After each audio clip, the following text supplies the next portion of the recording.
Welcome back to another video. Today we got the snowfall update patch notes for Call of the Wild, and it even told us more pictures on the new great one mule deer. Let's get into it. I don't know if I'm going to do all this reading because we already know a lot of this stuff, but I'll scan through it a little bit. On June 17th, Ski Time Preserve will be open to hunters. So, that's crazy. Today's the 16th, and I got a 30 gigabyte update on my Xbox. I don't know if I'm going to get the update or not. So, if I do, I got early access. New collars for pintail snow goose wood duck. New feature for deep snow and all that. We know about that.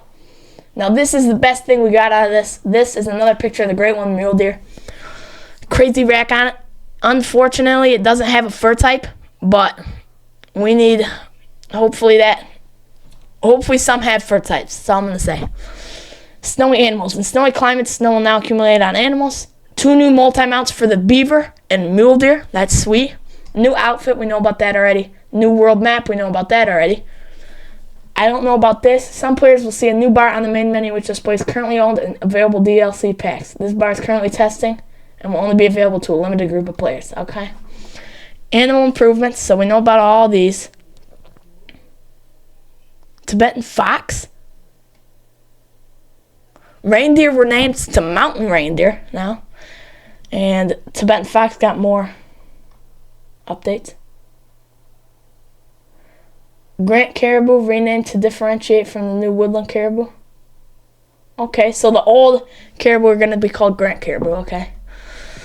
New 3030 and the existing elk collar will now also work for Manitoban elk. Good, good, good. Bug fixes. We got a lot here. I'm going to read all these, though, actually, because bug fixes are huge. An issue where the front legs of various deer species would move awkwardly when executing various animations was fixed. Addressed an animation issue when the mule deer are grooming themselves. I don't think any of these are bad. Those are huge bug fixes. Audio, we've optimized some insect noises on Verhanga to improve performance. We fixed an issue where the sound for a building hunting structure didn't trigger properly on several reserves. Customization, removing a scope from a customized rifle. Using the storage cache will now correctly keep its custom look until you attach another scope. Dogs, we fixed a number of locations in Rev2 where the dogs couldn't find good spots to wait outside for the player. We've addressed several issues with dog behavior around various locations in New England Mountains and Emerald Coast. So that's about 45. No one cares about that gun. An issue with alignment of the model. I use the 308 for grinding. I haven't noticed an issue, but improve the animations for the bolt traveling when firing the silicon. We fixed visual issues with the Grelic Germ rifle. Corrected M1 animation issues. Gameplay. The tracking distance displayed on the harvest screen will no longer be incorrect. That's a big one. Rapid follow-up shots now consistently hit animals, reacting to a previous shot. Wolves will no longer occasionally get into the ground blinds to attack a player. We fixed an issue where players weren't able to load into a new reserve at the tent closest to their last position.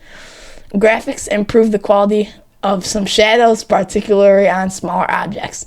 Multiplayer. Fixed an issue with the ATV. Fixed a bug when the server host tried to harvest an animal that another player was already harvesting. A crash error message that occurs on Xbox. See, that's what I plan, so that'll be good for me. Fixed a rare issue. Okay. Stability. We've optimized several texture assets to improve performance. We fixed an issue that could occasionally cause the game to crash during Xbox gameplay. System. I don't think those are any big ones. Fixed an issue with a couple multi-mounts. The Ganhair rifle will now fit properly on the trophy stands in Sasiska Safari. We fixed an issue where multiple game invites from the same person will persist in the Apex UI.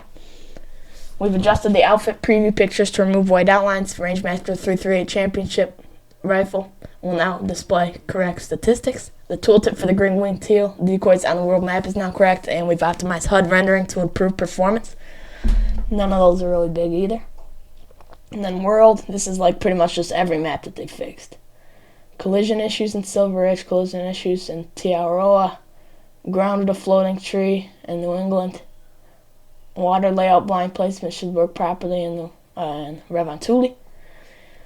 Cinder Panton, Emerald Coast, Cinder Panton, Emerald Coast, Hirschfelden. Okay, so that's all we've gotten. Let's scroll back up here to the great one mule deer though, and take a closer look at him. So no fur. That's the first bad thing we got, and I think that's the only bad thing we got. Looks very good.